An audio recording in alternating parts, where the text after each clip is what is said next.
Este es un mensaje del pastor John MacArthur, traducido y predicado en español para el mundo de habla hispana. Padre nuestro, realmente te agradecemos hoy por esta mañana y esta oportunidad de otro día para usar para tu gloria, para ser fructíferos y para alabarte.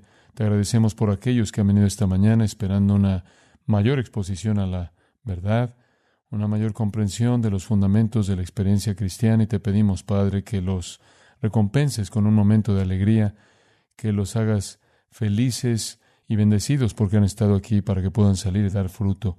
Te agradecemos por llamarnos juntos al cuerpo de Cristo, para ministrarnos unos a otros, para servirte y para llegar al mundo con las noticias que tanto han cambiado nuestras vidas. Que nuestro estudio de esta mañana nos ayude a poder hacerlo mejor. Oramos en el nombre de Cristo. Amén. Muy bien, estamos hablando de cómo funcionar en el cuerpo. Esta es nuestra sesión número 3. Si quieres sacar esa hoja y mirar la hoja, cómo funcionar en el cuerpo de Cristo. Ahora, hay un versículo muy importante en la Biblia, que sería el lugar para comenzar, y sería 1 Corintios capítulo 12 y versículo 13. Porque por un solo Espíritu fuimos todos bautizados en un cuerpo. En el momento en el que usted recibió a Jesucristo como Salvador, usted fue colocado en el cuerpo de Cristo. Seamos judíos o griegos, esclavos o libres, y a todos se nos dio a beber de un mismo Espíritu. Cuando usted se convirtió en cristiano, usted fue colocado, y eso es lo que significa el bautismo del Espíritu Santo.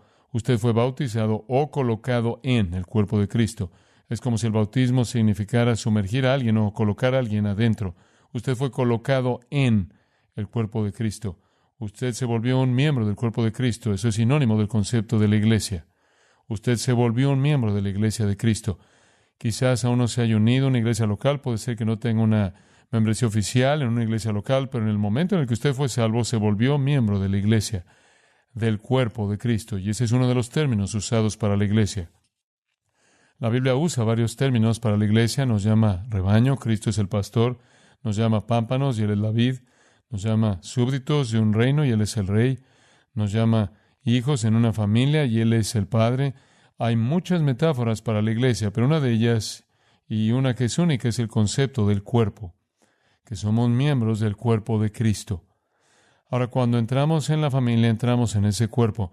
Y 1 Corintios 12:14 dice, el cuerpo no es un miembro, sino muchos. Entonces, todos somos parte del cuerpo de Cristo. Ahora, esto ocurre en la salvación de usted. Entonces, el punto número 1 es comprender su salvación. Es muy importante que entendamos lo que sucedió cuando fuimos salvos.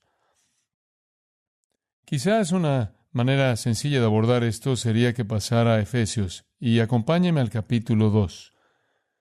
El capítulo 2, versículo 11, dice, por tanto, acordaos de que en otro tiempo vosotros, los gentiles en cuanto a la carne, ahora eso está dirigido específicamente a los cristianos que eran cristianos gentiles. El versículo 12 dice que en aquel tiempo estabais sin Cristo, alejados de la ciudadanía de Israel y ajenos a los pactos de la promesa, sin esperanza y sin Dios en el mundo. Ahora esa es una imagen de un incrédulo. Sin Cristo, sin Dios, sin esperanza, sin promesa, vacío.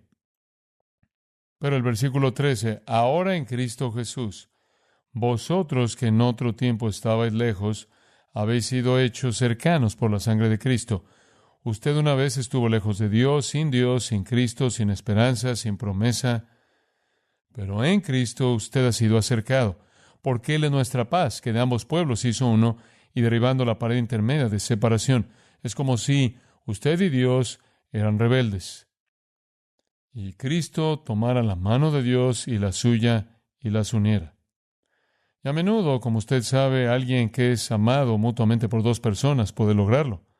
A veces tiene usted una madre y un padre que se distancian, y un niño que es amado por ambos puede ser el catalizador para volver a unirlos. Hay una gran historia que surgió de la Segunda Guerra Mundial. Los franceses y los alemanes estaban luchando. Los alemanes ocuparon una casa de campo y los franceses estaban tratando de tomar la casa de campo y se disparaban a lo largo del campo el uno del otro, y de repente uno de los soldados gritó: detengan el fuego, porque había un bebé gateando por el campo. De alguna manera había salido de la granja y, por supuesto, los alemanes vieron al pequeño bebé y tuvieron la misma respuesta. Y el resultado interesante de la historia fue que cesaron todos los disparos, y algún periodista, cuando escribió el interesante artículo en relación a ese incidente, dijo que un bebé había traído la paz. En un sentido real, eso es precisamente lo que sucedió con Jesucristo. Vino al mundo para traer paz entre los enemigos, Dios y el hombre. Y la razón por la que somos enemigos de Dios es porque Él es santo y nosotros somos pecaminosos, y eso nos aleja. Y Cristo viene y toma las dos partes y las une. Él es nuestra paz. Y la metáfora aquí es que es como derribar un muro que estaba entre nosotros. Y no se trata solo de entre nosotros y Dios, sino entre judíos y gentiles. Ahora, más adelante dice en el versículo 16 que Él desea reconciliar tanto a los judíos como a los gentiles con Dios en un solo cuerpo por la cruz.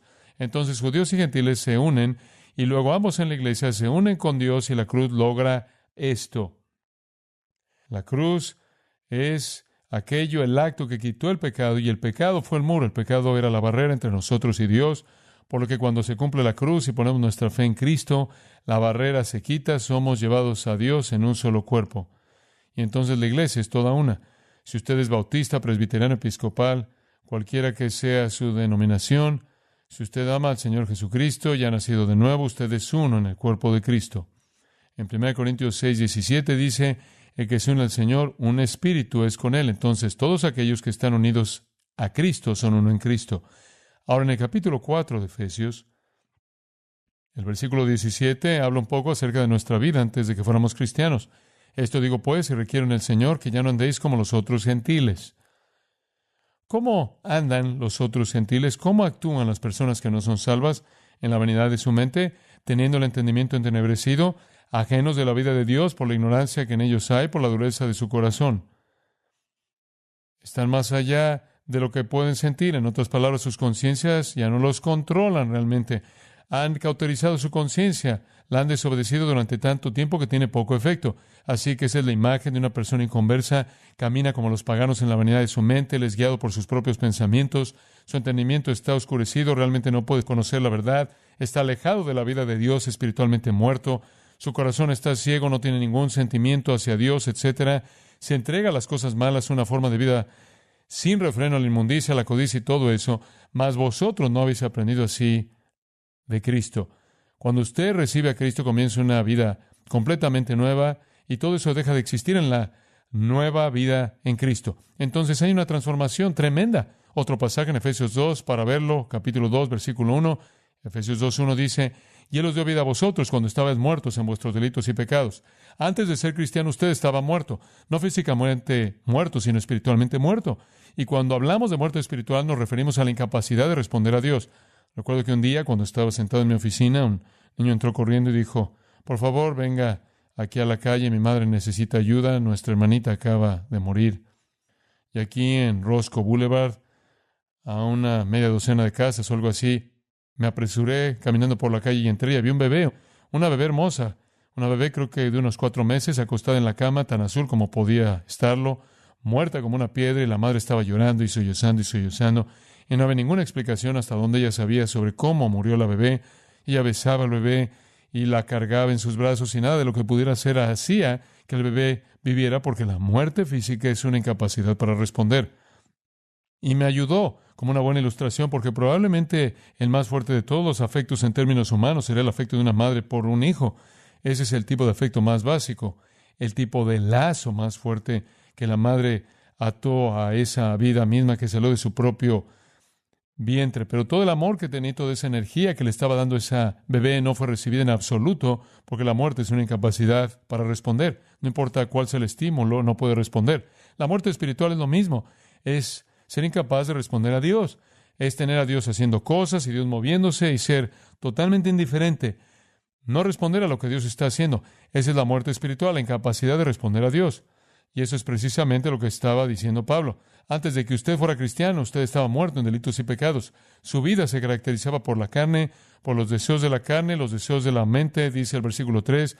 Usted andaba según la corriente de este siglo, lo que sea que decía el mundo, usted lo hacía. seguía al príncipe de la potestad del aire de Satanás y estaba totalmente desconectado de Dios, como si estuviera físicamente muerto y no podía sentir el estímulo de un factor físico tan espiritualmente muerto que no podía sentir el estímulo de una realidad espiritual. Todo eso cambió. Efesios capítulo 2 dice en el versículo 4, pero Dios, que es rico en misericordia por su gran amor con que nos amó, y por supuesto, todo el cambio comenzó con Dios, fue su amor y su misericordia, aun estando nosotros muertos en pecado, ¿qué? Nos dio vida. ¿Qué es lo que más necesita un hombre muerto? La vida. Y eso es precisamente lo que Dios da. ¿Y qué quiere decir con vida? Simplemente significa que Él activó las espirituales sensibilidades de usted y usted se volvió consciente de Dios. Usted pudo percibir a Dios. Ahora usted camina en la presencia de Dios. La Escritura comienza a significar algo para usted. La oración significa algo para usted. Se abre una nueva dimensión completamente nueva de la existencia y eso se debe a que usted cobró vida espiritualmente, es decir, se abrió para poder percibir a Dios. Entonces su salvación es un despertar al reino de la presencia de Dios. Cuando usted fue salvado, usted vivió. Ahora, parte de esa nueva vida incluye que se incorpore al cuerpo de Cristo, un concepto muy importante. Entonces, la salvación de usted fue una gran transformación. Usted pertenecía al mundo, era insensible a Dios. De repente, por la transformación de la salvación, usted ha sido colocado en el cuerpo de Cristo. Usted ha sido salvado de la muerte a la vida y puede percibir a Dios, puede sentir a Dios, conoce a Dios, camina en la vida eterna. Y por cierto, la vida eterna no es un periodo de tiempo. La vida eterna es una forma de vivir. Y esa es la nueva vida que viene en Cristo. Entonces, usted entiende su salvación y lo que hizo. Ahora, en segundo lugar, quiero que analice un poco esta idea de comprender su posición. Ahora que está en el cuerpo de Cristo, ahora que es cristiano, ¿qué significa eso? Ahora escúcheme. Lo que significa es que usted está en Cristo en el sentido más puro de la palabra. Su posición, para comenzar con A, es que está en Cristo. Ahora lo digo en el sentido más realista. Cuando Dios lo ve a usted, lo ve, por así decirlo, incorporado en Cristo. Ahora, usted es como un embrión, es como un feto en el útero, es como un niño que aún no ha nacido. Todo acerca de usted está en Cristo, y es por eso que Dios puede imputarle justicia a usted porque lo ve en Cristo. Por eso Dios puede perdonar su pecado porque lo ve en Cristo. Es por eso que Romanos 8 dice que usted es coheredero, porque todo lo que viene a Cristo viene a usted, porque usted está en Cristo. Entonces, cuando usted se convirtió en cristiano, fue hecho para identificarse de manera única en la persona de Jesucristo. Es un concepto tremendo. En 2 de Timoteo 1:9 dice, Dios que nos salvó, nos llamó con llamamiento santo, no conforme a nuestras obras, sino según el propósito suyo y la gracia que nos fue dada en Cristo Jesús antes de los tiempos de los siglos, pero que ahora ha sido manifestada por la aparición de nuestro Salvador Jesucristo. Dios incluso lo tenía usted en Cristo antes de que comenzara el mundo. Él lo vio de esa manera incluso entonces, ahora manifestado desde que Cristo ha venido. En Efesios capítulo 1, creo que es el versículo 6, dice esto. Dios nos ha predestinado, versículo 5, para ser adoptados hijos suyos por medio de Jesucristo, según el puro afecto de su voluntad, para la alabanza de la gloria de su gracia. Escuche, con la cual nos hizo aceptos. ¿Cómo? ¿Cómo nos ha hecho aceptos Dios? En el amado. La única forma en que Dios puede aceptarlo usted es en Cristo. Y cuando usted se convierte en cristiano y recibe a Cristo, literalmente se vuelve en Cristo. Literalmente usted se mueve hacia Él, por así decirlo, y su personalidad, la de Él, lo protege usted para que Dios lo vea a usted en Cristo. Efesios 1:17 es realmente una oración para que usted lo entienda. Él dice, oro para que el Dios de nuestro Señor Jesucristo, el Padre de gloria, os dé espíritu de sabiduría y revelación en el conocimiento de Él, alumbrando los ojos de vuestro entendimiento, para que sepáis cuál es la esperanza que Él os ha llamado, y cuáles las riquezas de la gloria de su herencia en los santos, y cuál la supereminente grandeza de su poder para con nosotros los que creemos, según la operación del poder de su fuerza, la cual operó en Cristo, resucitándole de los muertos y sentándole a su diestra en los lugares celestiales. Ahora lo que está diciendo ahí es, oro para que usted entienda lo que significa estar en Cristo. Es heredar todo lo que es suyo de las riquezas y la gloria. Es heredar todo su, versículo 19, del poder, el gran poder que lo resucitó de los muertos. Cada posesión de Cristo y cada capacitación de Cristo se convierte en nuestro porque estamos en Cristo. Es un concepto tremendo. Y por supuesto, es por esto que decimos que un creyente, por una razón, no puede perder su salvación. Porque eso sería que Cristo perdiera la salvación de usted. Y Él es Dios. Usted está en Cristo. Allí hay seguridad, ¿lo ve? Su identificación está en Él. En Eclesiastés hay un versículo interesante, hay muchos interesantes, pero uno para nuestros pensamientos. Eclesiastés 3:14. Solo señalo esto porque quiero que comprenda cuán completo está usted en Cristo. He entendido que todo lo que Dios hace será perpetuo. Ahora, ese es un buen principio. Si Dios hace algo, es algo para siempre. Sobre aquello no se añadirá, ni de ello se disminuirá. Y lo hace Dios para que delante de Él teman los hombres. Ahora, cuando Dios hace algo, no hay nada que se le pueda agregar y no hay nada que se pueda quitar. Eso es verdad de cualquier cosa. Eso incluso es cierto para su salvación. Si Dios lo salvó, eso lo concluye. Es total, está completo, no está medio salvado, 3/4 partes salvo, o salvo hasta cierto punto y tiene que agregar algunos elementos pequeños en el camino. Si usted es salvo, Dios lo hizo, no puede agregarle nada, no puede quitarle nada. Usted se volvió un cristiano total en el momento en el que creyó. Como usted sabe, cuando un bebé nace en el mundo, no nace como un renacuajo, no aparece y de repente a los 3 meses le brota un brazo derecho y luego de repente a los 6 meses sale una pierna y muy pronto tiene usted una pequeña cosa parecida a un sapo. No, los bebés vienen al mundo desde que son lo más pequeño, vienen con todas las partes, ¿verdad? Tiene todas las partes simplemente se hacen más grandes, eso es todo. Cuando usted se convierte en cristiano, no es un renacuajo espiritual con solo una pequeña cola ondulada y a medida que madura saca las partes nuevas. Usted es un cristiano total.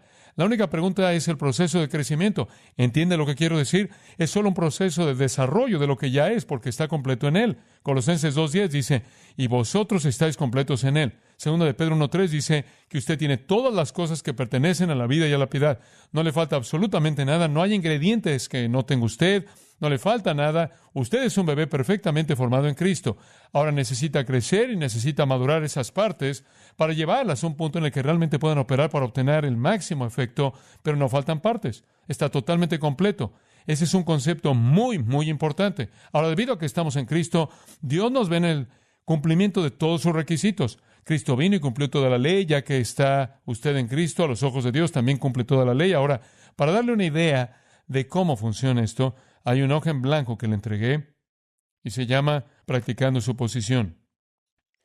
Y quiero mostrarle algo que es muy importante al respecto. Después puede tomarla y estudiarla. Eso también está en el libro La Iglesia del Cuerpo de Cristo, así que si tiene el libro también lo tendrá allí.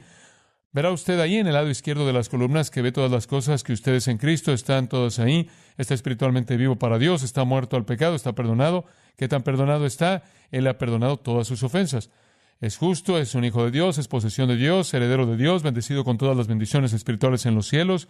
Usted es ciudadano celestial, es siervo de Dios, tiene vida nueva, está libre de la ley, crucificado al mundo, es una luz para el mundo, victorioso sobre Satanás, está limpio, es santo, sin culpa, es libre, está en Cristo, está seguro en Cristo, es poseedor de paz, es uno, está en gracia, está en comunión, está gozoso, es habitado y guiado por el Espíritu, ha sido dotado por el Espíritu, está capacitado para el servicio y tiene amor. Eso es muy emocionante, ¿no? Eso es lo que usted es. A los ojos de Dios, esa es su posición. Ahora la otra columna le dice cómo vivir a la altura de su posición. Esa es su práctica. Ya que está espiritualmente vivo para Dios, viva la vida. Ya que está muerto al pecado, no le dé ningún lugar al pecado. Como puede ver, lo que es posicionalmente ante Dios, como Dios lo ve, puede ser diferente de cómo se comporta usted. Recuerdo cuando era un niño pequeño, un niño del vecindario, fue una mala influencia. O sea, como usted sabe, me hizo pensar que fumar un puro era una especie de algo bueno, así que fumé un puro y pensé, vaya, esto realmente es vivir, usted sabe, algo grande. Entonces decidió que me mostraría cómo podía robar cosas de la tienda de 10 centavos. Realmente era un gran niño, simplemente está con malas influencias y no es cierto. Pero de todas maneras terminamos robando algunas cosas de Sears. Cuando salimos de la tienda, el detective de la tienda nos atrapó y nos metieron en la cárcel de la ciudad, mientras llamaban a mi padre que jugaba golf con unos diáconos. Y pobre hombre, no sabía lo que estaba pasando. De cualquier manera vino a la cárcel, pensó que era un error y tenía a los diáconos con él, iban a regresar, no podría ser mi hijo. De cualquier manera él viene y yo estoy en la celda allí, sentado allí, entonces mi papá llega y me saca de allí. Y como usted sabe, recuerdo ir a la iglesia y mi papá era el predicador, así que, como usted se imaginará, todos sabían quién era yo, se corrió la voz de que estaba en la cárcel y no hizo mucho por la imagen de mi familia. Pero de todas maneras la gente suele decirme, oh, ¿cómo pudiste hacer eso? ¿No sabes quién es tu padre? Mi madre decía, ¿no te das cuenta? ¿No te das cuenta de cómo has deshonrado a nuestra familia?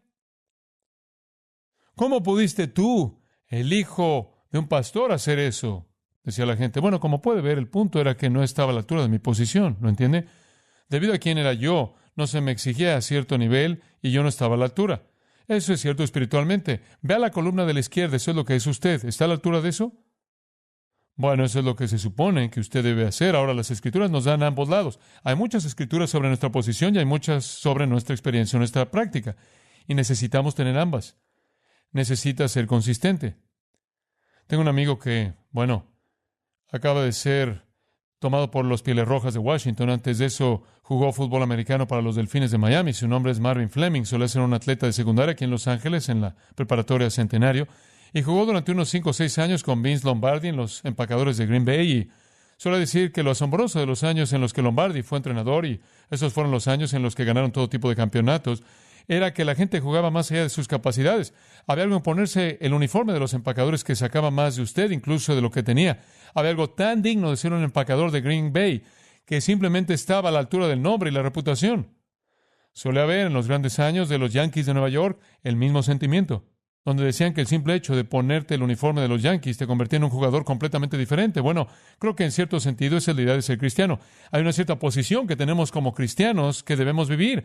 Y lo trágico que ocurre en la vida de un cristiano es que a menudo su práctica no coincide con su posición, ¿verdad? Y lo que el Espíritu Santo le está diciendo es, ¿qué estás haciendo actuando así? ¿No sabes quién eres? ¿No sabes quién es tu padre? Entonces su práctica debe coincidir con su posición, pero su posición es perfecta. Está usted en Cristo y su posición lo asegura para siempre. Acabo de terminar el manuscrito de un libro, Las claves para el crecimiento espiritual, y en toda la primera sección hacemos esta distinción clara de que el crecimiento espiritual no tiene nada que ver con su posición. Su posición ya es perfecta. El crecimiento espiritual ocurre en el área de su práctica para que coincida con su posición. Entonces, eso es algo muy importante. Muy bien, entonces, entendiendo su posición en primer lugar está en Cristo. En segundo lugar, debido a que está en Cristo, también está en el cuerpo de Cristo, la iglesia. Usted tiene una posición muy importante allí. Muy importante, y quiero darle una pequeña idea de eso usando esta transparencia. Claro, en el centro de la iglesia está Cristo, el Espíritu de Cristo. Cristo gobierna en la iglesia mediante evangelistas y pastores maestros, y esto le está dando la organización de la iglesia en forma circular. El Espíritu de Cristo gobierna a través de evangelistas y pastores maestros.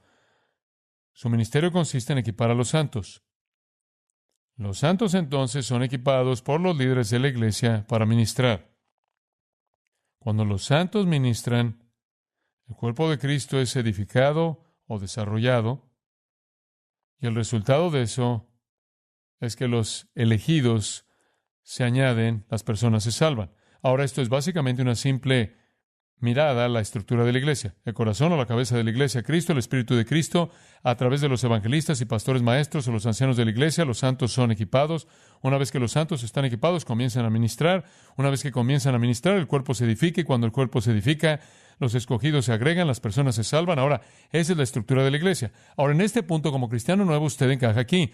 Es un santo y su tarea es ser equipado.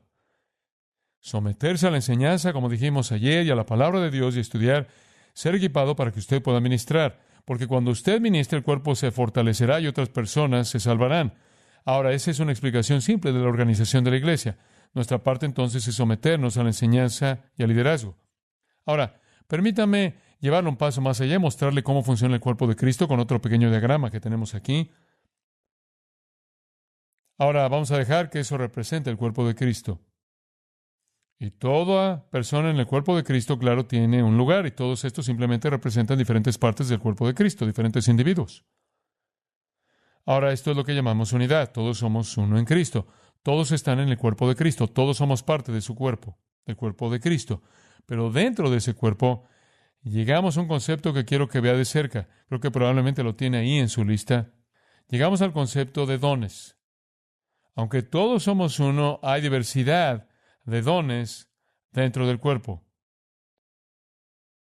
Y usted puede ver que en el diagrama pequeño la idea es que cada uno de nosotros tiene un lugar determinado dentro del cuerpo de Cristo y ministra. Vea las pequeñas flechas yendo y viniendo. Todos podemos ministrar de un lado al otro los diversos dones espirituales que tenemos. Ahora, cuando algunos de nosotros no hacemos eso, cuando no estudiamos la palabra de Dios y no reconocemos nuestra obligación para con otros cristianos en el cuerpo, entonces dejamos de ministrar. Y cuando dejamos de ministrar, el cuerpo de Cristo queda lisiado. Y luego el testimonio de Cristo en el mundo se ve obstaculizado porque el mundo no tiene una imagen real. Entonces, donde hay unidad en el cuerpo de Cristo, también hay diversidad porque hay diferentes dones y también, en tercer lugar, la reciprocidad o el compartir múltiple de esos diversos dones. Ahora, eso solo le da una idea de cómo funciona el cuerpo de Cristo. Permítame hablar de eso por un minuto. Todos somos poseedores de dones espirituales. Cuando usted fue salvo, el Espíritu de Dios depositó en usted ciertas capacidades. Y verá usted en sus hojas, tiene una hoja amarilla grande que le da los principios del funcionamiento de los dones espirituales y tiene una hoja blanca pequeña que define esos dones. Puede quedarse con ellas y queremos que se familiarice con la manera en la que funcionan los dones espirituales y cuáles son los dones espirituales para que se le facilite el determinar cuáles son los de usted. Nadie está en la iglesia solo para sentarse y recibir. Todos estamos allí para madurar con el fin de que los santos puedan ministrar. ¿Se acuerda de esa pequeña parte del diagrama? Para que podamos ministrarnos unos a otros. La palabra ministro significa servir. Nos servimos unos a otros con nuestros dones. Ahora hay varios dones en la lista que tiene allí. Tiene el don de profecía, enseñanza, fe, sabiduría, conocimiento, discernimiento, de espíritus, misericordia, exhortación, dar, liderazgo, ministerio, milagros, sanidades, lenguas, interpretación. Los últimos 4 son dones temporales de señales. Pero esos fueron los dones que se le dieron a la iglesia primitiva. El grupo de arriba continúa incluso hasta el día de hoy. Y esos dones fueron dados a los santos para el ministerio mutuo. Y es muy importante que aceptemos el ministerio que Dios nos ha dado. Ahora, creemos que todo creyente tiene ciertos dones. El capítulo 12 de 1 Corintios describe nuevamente toda esta idea. Dice esto: ahora bien, hay diversidad de dones, pero el Espíritu es el mismo. Y hay diversidad de ministerios, pero el Señor es el mismo. Y hay diversidad de operaciones, pero Dios, que hace todas las cosas en todos, es el mismo.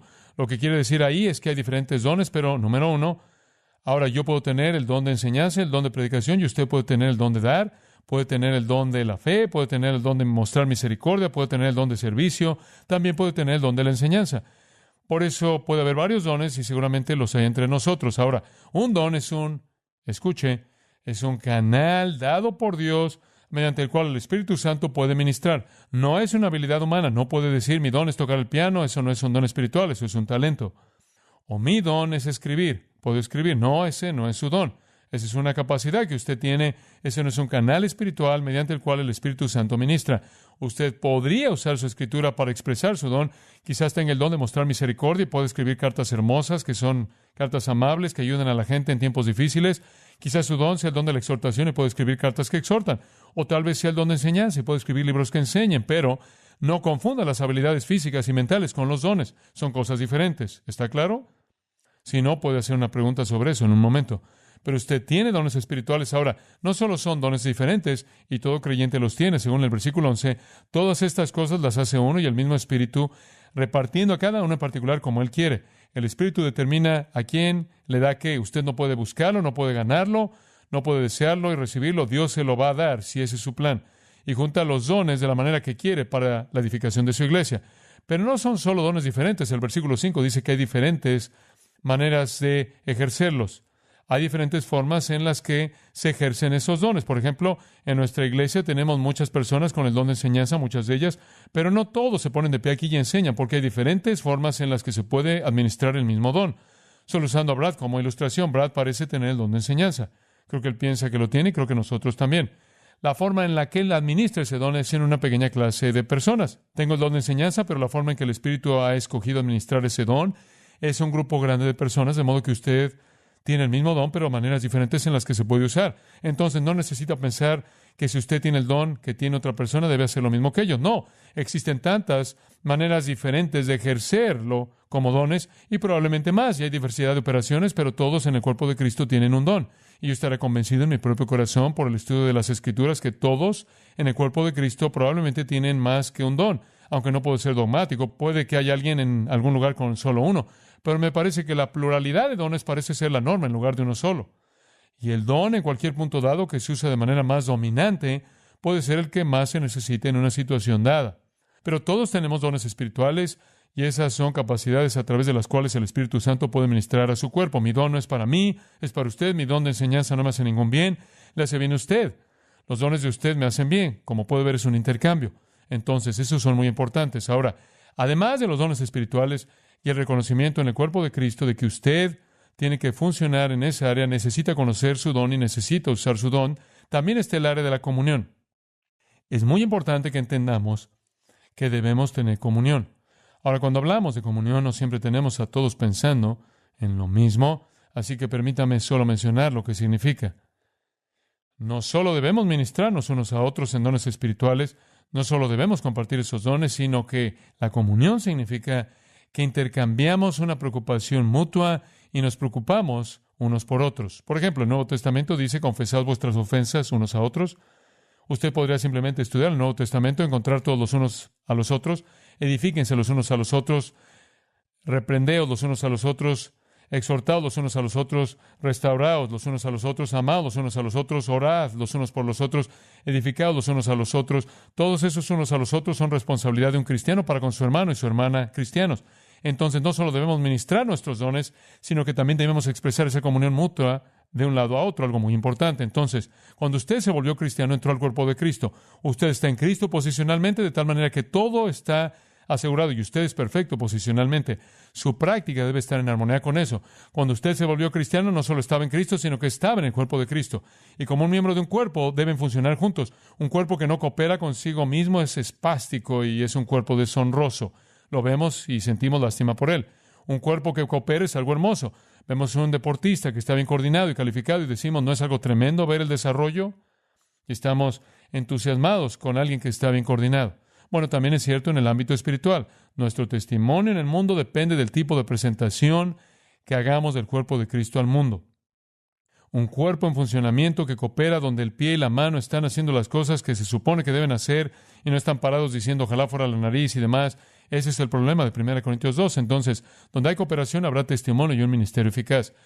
Y después, además de los dones mutuos que usamos en el cuerpo, somos responsables unos por otros para asegurarnos de que estamos viviendo el tipo de vida que deberíamos vivir. Queremos edificarnos unos a otros, orar unos por otros, aconsejarnos unos a otros, reprendernos unos a otros si es necesario, confesar nuestras ofensas, etcétera, etcétera, etcétera. Esas son las responsabilidades del creyente en el cuerpo. Ahora, la clave, el último detalle pequeño, se nota ahí, la clave de todo, creo, es el amor. Donde existe amor en el cuerpo de Cristo, todos estos ministerios van a funcionar. Y yo añadiría que el amor solo existe donde hay humildad. El amor solo existe donde hay humildad verdadera. Y realmente necesitamos tener un sentido de humildad y creo que solo proviene de conocer a Dios, conocer a Cristo. Y cuando vemos lo gloriosos que son, entenderemos lo bajos que somos y ese es el comienzo de la humildad real. Y donde somos humildes podemos ministrar a otras personas. Muy bien, eso es solo una introducción básica a cómo usted funciona en el cuerpo. Y ahora vamos a pasar algunas preguntas por un tiempo, así que en este punto les toca a ustedes. Audiencia. Una cosa que hace el cuerpo, y lo hacemos juntos, es adorar. ¿Podrías explicar dos cosas? ¿Qué es la adoración y por qué la hacemos los domingos? John. Adorar es simplemente alabar a Dios. Puede adoptar muchas formas diferentes. Cualquier forma en la que alabes a Dios es adoración. Realmente creo que las dos cosas clave para adorar a Dios serían exaltar la persona de Él o hablar de su persona. Por ejemplo, en el Antiguo Testamento adoraban al Señor diciendo que Dios es grande y Dios es maravilloso y Dios es santo y Dios es justo y Dios es un Dios puro y Dios es un Dios todopoderoso. Y cada vez que recitas la persona de Dios, eso alaba a Dios. Eso en un sentido es adoración. Otro aspecto de la adoración es simplemente recitar la persona de Dios y pensar en la persona de Dios y meditar en la naturaleza de Dios, sino en las obras de Dios. Adoramos a Dios cuando decimos, Dios, tú eres el Dios que creó el mundo, eres el Dios que hizo el hombre, eres el Dios que dividió el mar rojo, eres el Dios que sacó a Israel de Egipto, eres el Dios que restauró a Israel de Babilonia, eres el Dios que envió a Jesucristo, eres el Dios que lo levantó de entre los muertos, eres el Dios que dio el Espíritu Santo en el día de Pentecostés, eres el Dios que ha hecho esto en mi vida, eres el Dios que edificó su iglesia aquí. En otras palabras, cuando no solo exaltas su persona, sino también sus obras, estás adorando a Dios en un verdadero sentido. La adoración es algo simple, entonces, es simplemente nuestra concentración en la persona y las obras de Dios. Y claro, el corazón del que proviene la adoración debe ser un corazón puro. Dios acepta nuestra adoración cuando proviene de un corazón puro. Tú no puedes decir, bueno, Dios, quiero decirte lo maravilloso que eres y lo agradecido que estoy por ti, mientras que albergas pecado en tu vida. Eso es burlarse de Dios. Por lo tanto, la adoración debe provenir de un corazón puro. La adoración en las Escrituras puede incluir muchas cosas. Puede incluir la lectura de las Escrituras. Tenemos ilustraciones de eso. Puede incluir la oración. La adoración puede incluir cantar. Muchas veces en el Antiguo Testamento adoraban al Señor con canciones, exaltando su persona y sus obras poderosas en canción, en oración o en la lectura de la palabra. La adoración también puede incluir la mesa de comunión, porque la mesa de comunión exalta la obra de Dios en Cristo en la cruz. Exalta no solo su obra en la cruz, sino que no nos recuerda la mesa de comunión de su amor y su perdón, y su misericordia y su gracia y todos esos aspectos de su persona. Entonces, la mesa de la comunión es un acto de adoración. Puedes adorar a Dios solo, puedes adorar a Dios en un grupo, puedes adorar a Dios con un grupo de cualquier tamaño. La adoración no es vitrales y música de órgano, la adoración es la actitud de tu corazón alabando a Dios por quien es, por lo que ha hecho. Ahora, la razón por la que los cristianos adoran los domingos es simplemente porque el domingo fue el día en el que el Señor Jesús resucitó de entre los muertos. En el Antiguo Testamento adoraban al Señor el último día de la semana, el día de reposo, un día de descanso. Pero cuando Jesucristo se levantó de entre los muertos, el primer día de la semana, comenzaron a celebrar la resurrección. La iglesia nació de la resurrección. Y la próxima vez que vemos a los discípulos reunidos es el primer día de la semana, y luego nuevamente el primer día de la semana. Ese se convirtió en el patrón, y a lo largo del libro de los Hechos comienzas a verlos reuniéndose el primer día de la semana, y eso fue para conmemorar la resurrección. La ley del día de reposo del Antiguo Testamento fue apartada para Israel para su descanso. Es interesante que a pesar de que estén los 10 mandamientos, el único de los 10 mandamientos que nunca se repite en el Nuevo Testamento es el mandamiento a guardar el día de reposo. Más que un día de descanso, el domingo cristiano es un día de recuerdo de la resurrección de Cristo de entre los muertos.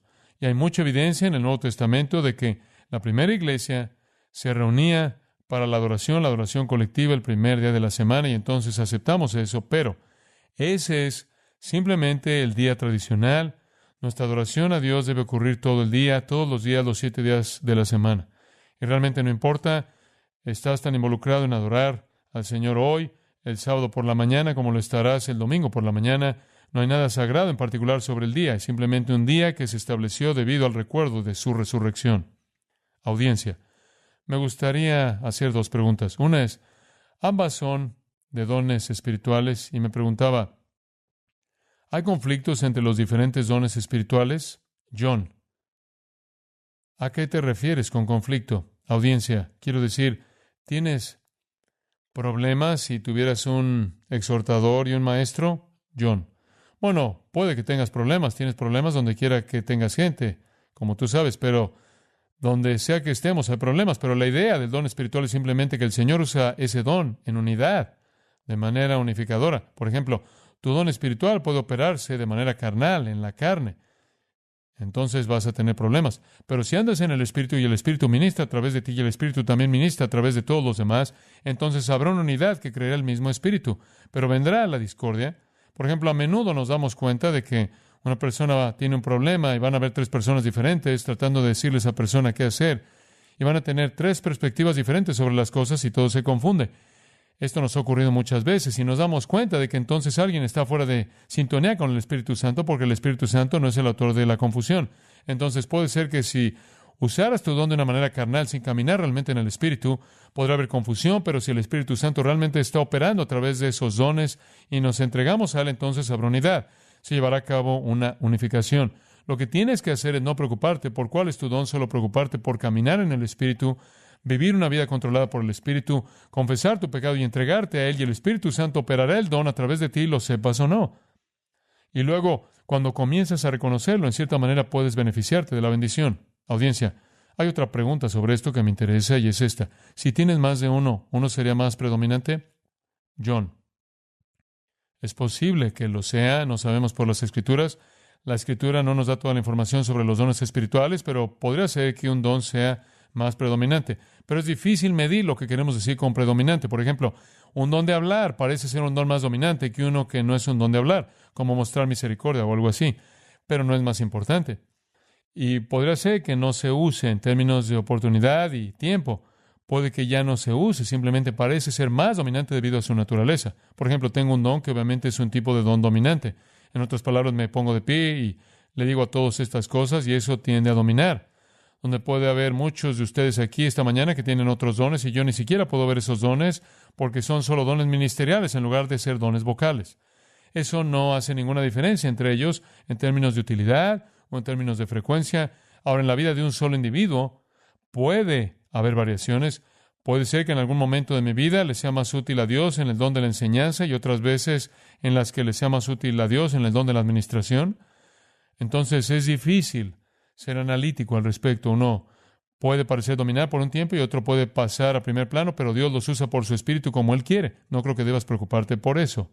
Audiencia, entiendo acerca de la salvación, que tenemos salvación, no la perdemos, pero me han preguntado en Mateo 24, versículo 10, donde dice que muchos se apartarán en los últimos días. ¿Eso se está refiriendo a los cristianos? John.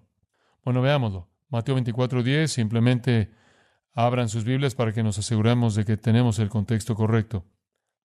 Y claro, aquí estás hablando de el tiempo de la tribulación, entonces la iglesia ya se ha ido para este tiempo, fuera del mundo.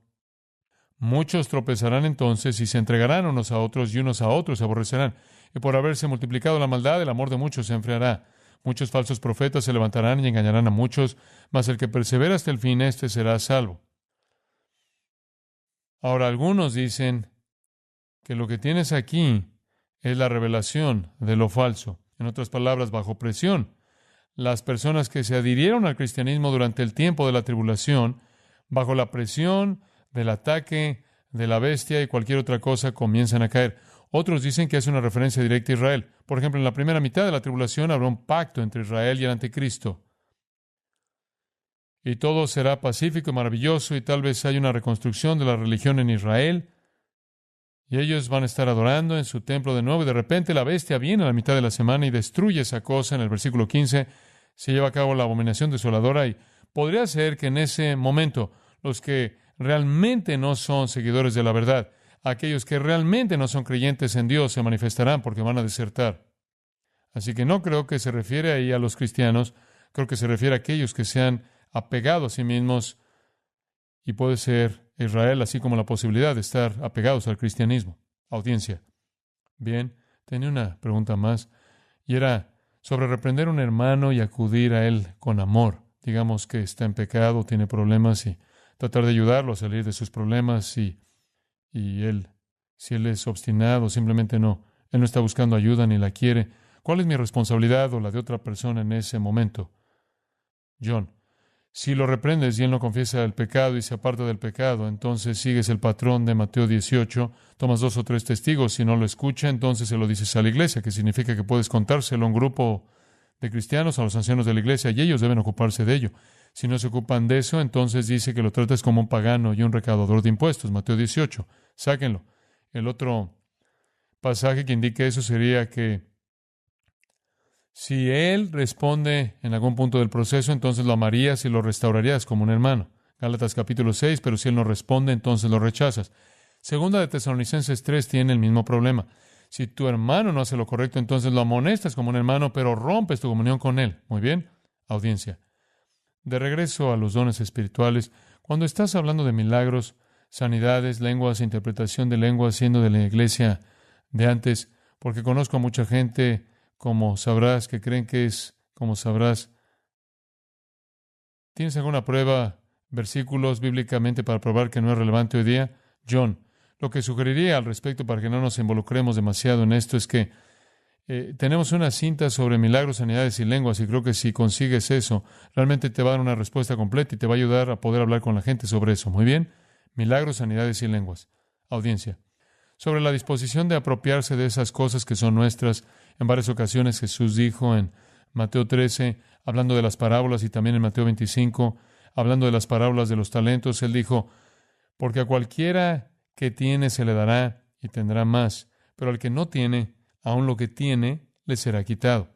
¿Implica eso de alguna manera que podríamos tener dones espirituales, pero debido a nuestra falta de voluntad para usarlos, Jesús los quitaría? John, generalmente el principio podría usarse para aplicarse a eso, si lo tomas en su sentido más general. En realidad, no se refiere tanto a quitar dones como a quitar recompensas.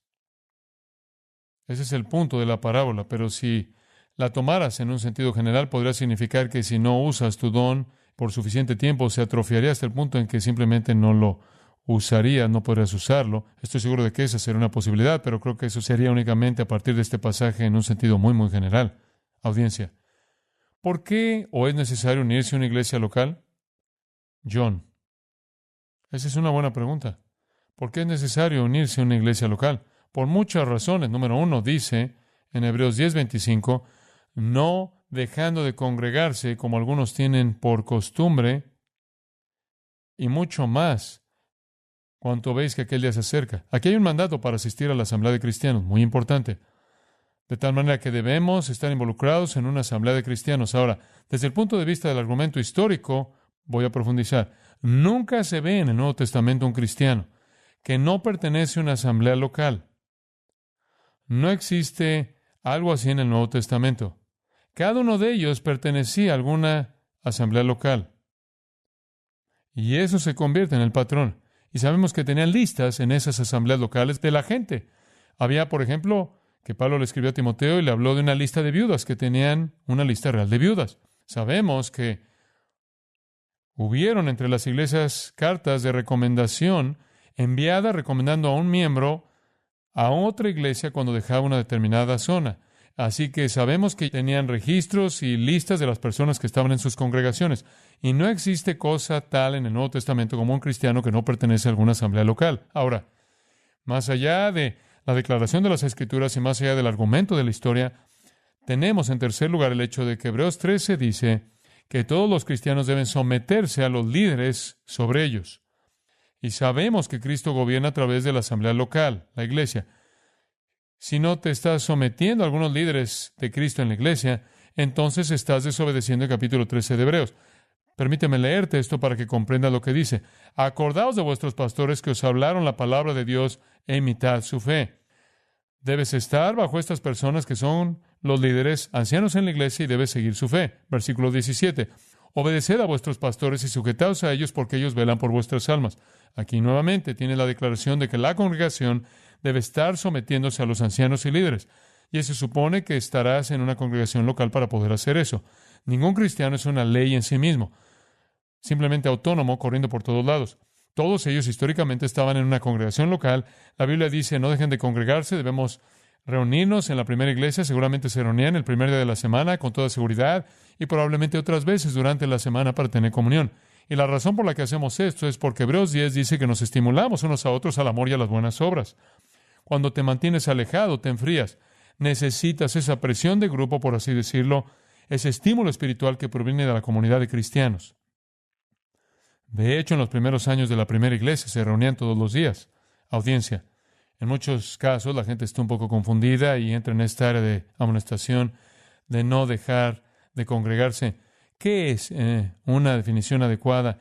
Una asamblea local, una iglesia local. Algunas personas piensan que estar a 5 millas, 10 millas, tienen ideas muy definidas. John, sí, creo que cada vez que los cristianos se reúnen en una comunidad local, pueden constituir una iglesia. Una iglesia es un lugar donde hay ancianos, donde hay maestros, donde hay una congregación. Si son 2 cristianos en una isla desierta, eso es una iglesia, eso es una asamblea local. Si hay 5,000 cristianos en una iglesia, esa es una iglesia. Es muy difícil definir eso debido a las denominaciones en diferentes iglesias. Entonces, lo importante que hay que entender es que eres miembro del cuerpo total de Cristo y debes unirte a una asamblea local. Oh, quieres decir, ya veo, lo que estás preguntando es si un hombre puede venir de 35 millas de distancia y seguir siendo parte de una asamblea local. Sí, no creo que ese sea el problema. No creo que la distancia entre su casa